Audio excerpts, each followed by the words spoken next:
Are you ready to unlock growth, build resilience, and confidently take the next step in leadership, career, and faith? Welcome to The Next Move. I'm Orvin Kimbrough, a CEO, author, and leader with a passion for helping people and organizations thrive. My journey from foster care to CEO has fueled my mission to help professionals scale their confidence, leadership, and influence through mindset shifts, expanded networks, and bold action.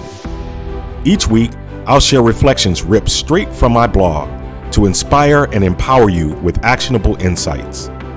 Let's get started and make your next move your best move. Welcome back to The Next Move, the podcast where we explore faith, leadership, and personal growth to help you take your next step with purpose and confidence. You weren't born just to get through the week. But let's be real, how many of us are doing exactly that? Moving through life uninspired, moving through life drained, moving through life just checking the days. I see it all the time. I've had conversations after conversation with professionals who are capable of so much more, but feel stuck. They feel trapped by comfort, by a paycheck, by the fear of stepping out on faith. And I get it because I've been there. I know what it's like to look successful on paper, but feel like you're just going through the motions. To wake up and realize that the fire you once had, the passion, the energy, the drive, have been buried under routine and obligation. But here's the thing. Your gifts weren't meant to be buried in routine.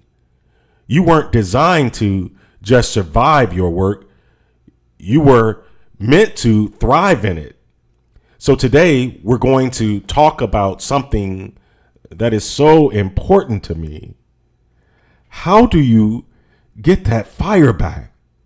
How do you move from just making it to actually living again? Because life is too short to drift, too short to check the days instead of living them. Let's dive in. You weren't born to just get through the week, but how many of us are doing exactly that? Moving through life uninspired, drained, just checking the days. It's not that I don't understand why.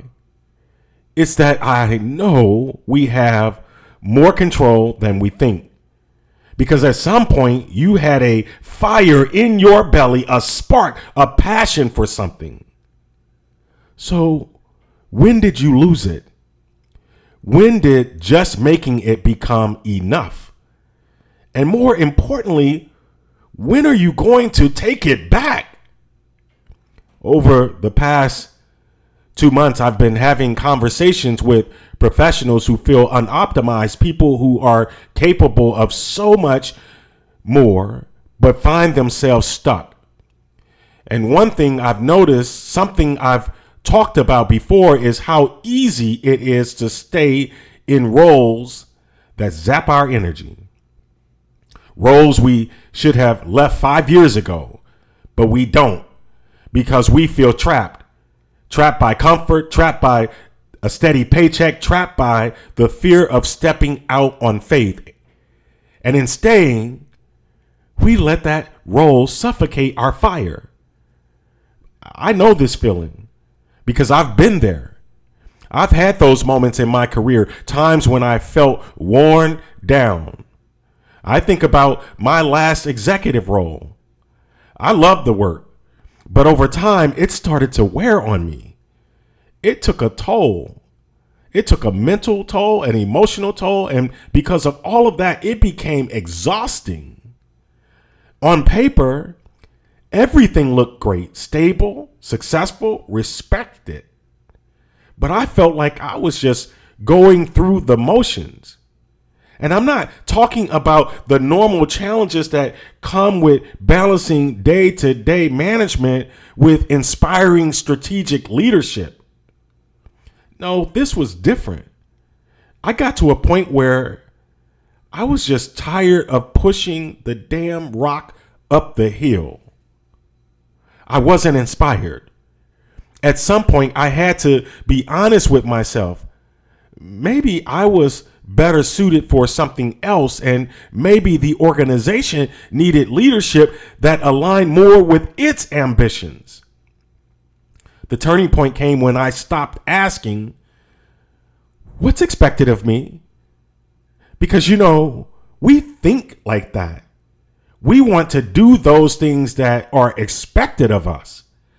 I stopped asking what's expected of me and started asking, what actually energizes me? That one shift made all the difference. Because too many of us go through the motions. We check the boxes. We dread Sundays because we know Monday is coming.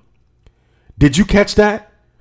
Sunday isn't a day to reflect, to recenter, and to re-energize. It's the last bit of borrowed time before the cycle starts again. And here's the thing. We don't even look at our jobs as vocations anymore. We look at them as notations, just another line item on the to-do list. Are you listening? Because a vocation is more than just a job.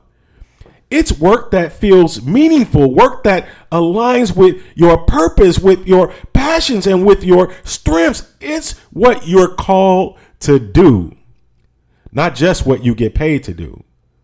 And don't let anybody tell you that you can't be called to do something just because it doesn't fit someone else's definition of purpose, someone else's definition of success, and what the ideal job is.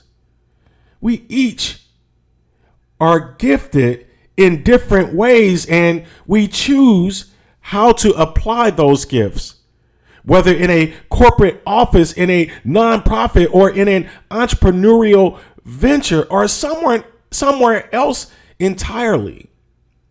Whether as a service worker, an assembly line operator, or a knowledge worker. But here's the thing. Your gifts weren't meant to be buried in routine.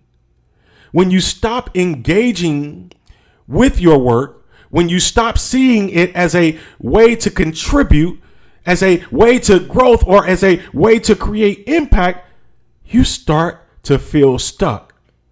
And when that happens, you don't just lose motivation, you lose years of potential, years of growth, years of impact.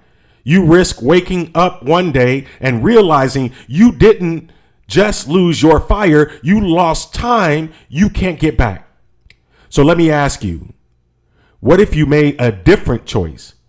What if instead of waiting for the perfect time, you started reclaiming your energy right now? You started reclaiming your energy today. You decide. You make the choice to start doing things that align even just a little more with your purpose. So here are a few things that I want you to consider. Number one, just start small. Identify one thing that once energized you at work. Can you bring a version of that thing back? Number two, make a list of what drains your energy versus what fuels it. Then commit to reducing one drain and increasing one fuel this week, this month. And number three, find a project inside your company that better aligns with your passion. And listen, I believe in the idea of a side hustle within your main hustle, within your main enterprise. It's not your core focus, but it's your core focus. Did you catch that? It is what centers you. It's a passion project within your company, something that feeds your fire even if it's not your primary job. And if you're not ready to make a full transition into a role that both supports your lifestyle and fuels your passion, this is a good first step. So, what's your next move? Because life is too short to drift, too short to check the days instead of living them. Imagine waking up excited again. Imagine bringing your full energy to the work you do, making an impact and knowing you're growing. That's what happens when you stop just checking the days and start living them. So let me ask you one more time. When did you lose your fire?